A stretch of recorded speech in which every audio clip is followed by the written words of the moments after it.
Assalamualaikum warahmatullahi wabarakatuh.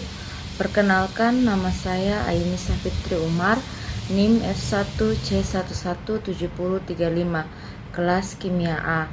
Akan memaparkan ujian tengah semester mikrobiologi umum yang berjudul Peranan Mikroba Acetobacter xylinum Bidang Pangan Nata de Coco.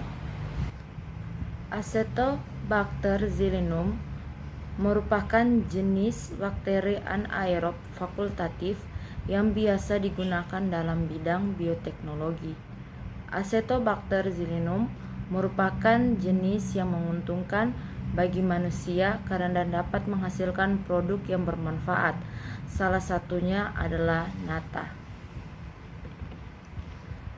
Acetobacter xylinum mempunyai ciri-ciri yaitu berbentuk batangan, gram negatif, menghasilkan asam asetat, tidak mempunyai flagela, tidak berpigmen, tidak membentuk spora, dan bersifat kemotropik.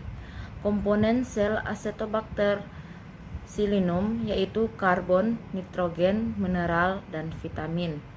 Morfologi sel Acetobacter xylinum yaitu bakteri berbentuk batang pendek atau kokus, bersifat gram negatif, mempunyai panjang 2 mikron dengan permukaan dinding yang berlendir.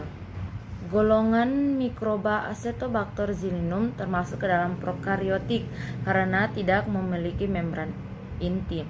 Perkembangbiakan Acetobacter xylinum terdapat 6 fase, yaitu fase adaptasi, fase pertumbuhan awal, fase pertumbuhan eksponensial, fase pertumbuhan lambat, fase pertumbuhan tetap, dan fase kematian. Daur siklus hidup Acetobacter xylinum termasuk ke dalam siklus nitrogen.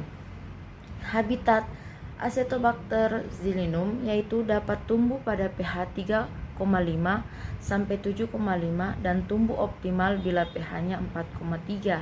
Tumbuh pada suhu 28 sampai 31 derajat Celcius.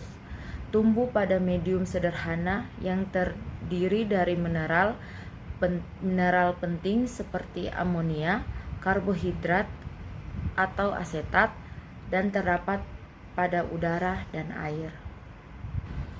Metabolisme Acetobacter xylinum. Acetobacter xylinum merupakan jenis bakteri anaerob fakultatif karena dapat hidup dengan oksigen maupun tanpa oksigen dan mampu melakukan fermentasi. Kebutuhan nutrisi Acetobacter xylinum meliputi karbon, nitrogen, dan tingkat keasaman media pH 3,5 sampai 7,5 dan suhu optimal pertumbuhan Acetobacter xylinum pada 21 sampai 31 derajat Celcius.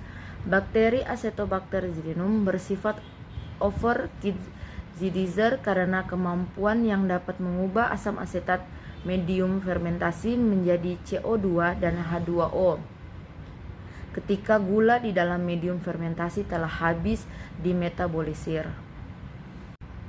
Dan yang terakhir yaitu metode perbanyakan Acetobacter xylinum.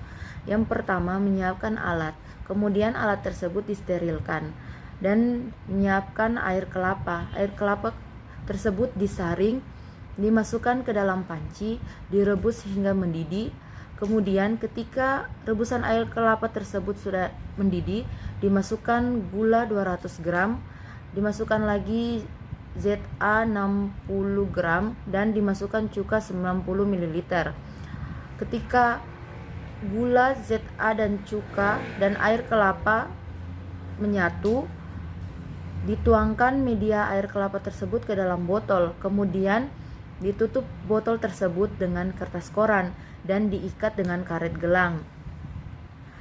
Setelah itu didinginkan, kemudian apabila cairan tersebut sudah dingin, ditambahkan cairan bibit kultur sebanyak 100 ml. Kemudian ditutup kembali dengan koran dan diikat kembali dengan karet gelang. Setelah itu disimpan dalam ruangan selama 1 minggu. Setelah disimpan selama 1 minggu, dilihatlah hasil yang diperoleh. Sekian paparan ujian tengah semester mikrobiologi umum. Mohon maaf apabila ada salah-salah kata. Wassalamualaikum warahmatullahi wabarakatuh.